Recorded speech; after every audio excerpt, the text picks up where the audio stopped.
The internet has in many ways fueled the exploitation of our children.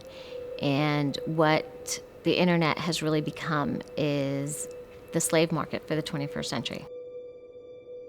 What you will commonly find now on the internet is our children being bought and sold like commodities for someone's sexual gratification. It is happening all around our country. Out of all of our societal responsibilities, I think every single one of us has an obligation to protect our children. So as a new institution in place, Grace Farms Foundation is providing a platform here for people to engage in advancing the common good. And our justice initiative is at the core of why we created Grace Farms.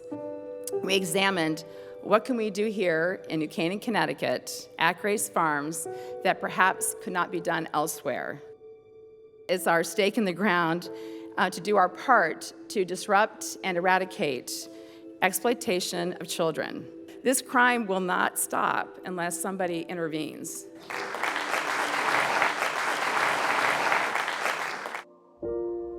The purpose of Grace Farms is for people to experience nature, to encounter the arts, to foster community, and then to pursue justice together, and also to explore faith. From the moment we considered purchasing Grace Farms, to preserve it as open space, we thought about what we could do for good in the world. It was automatic.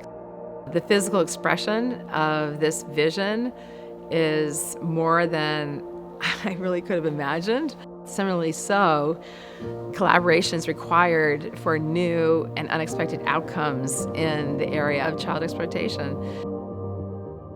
For many years, we thought of child abuse as physical abuse, neglect, sexual abuse, emotional abuse. But now we have a new form, child sexual exploitation.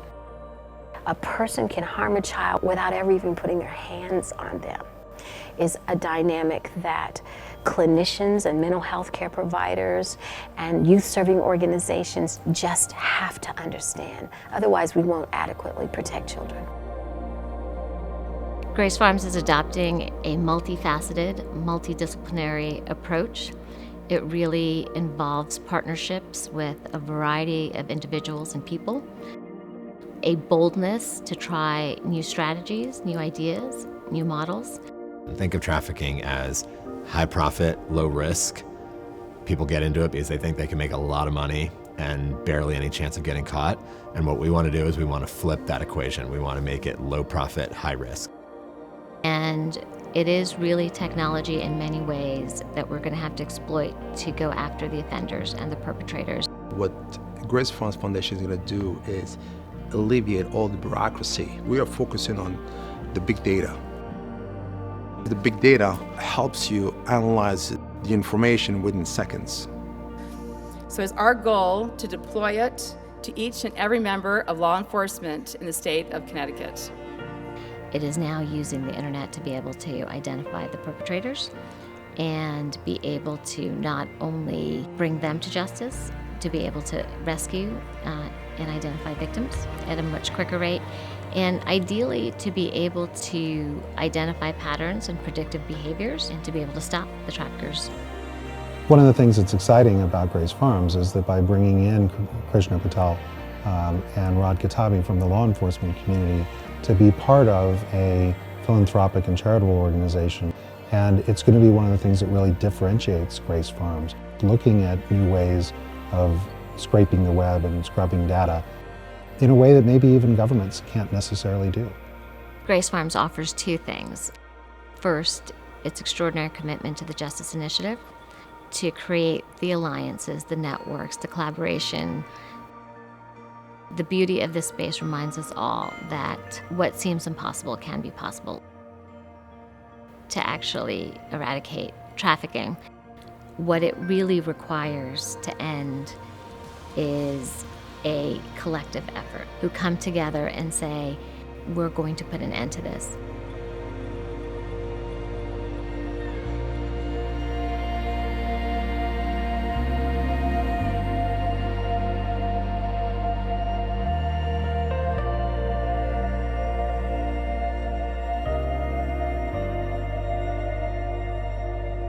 As we set out to protect and preserve the land here at Grace Farms, we are setting out to defend and protect children.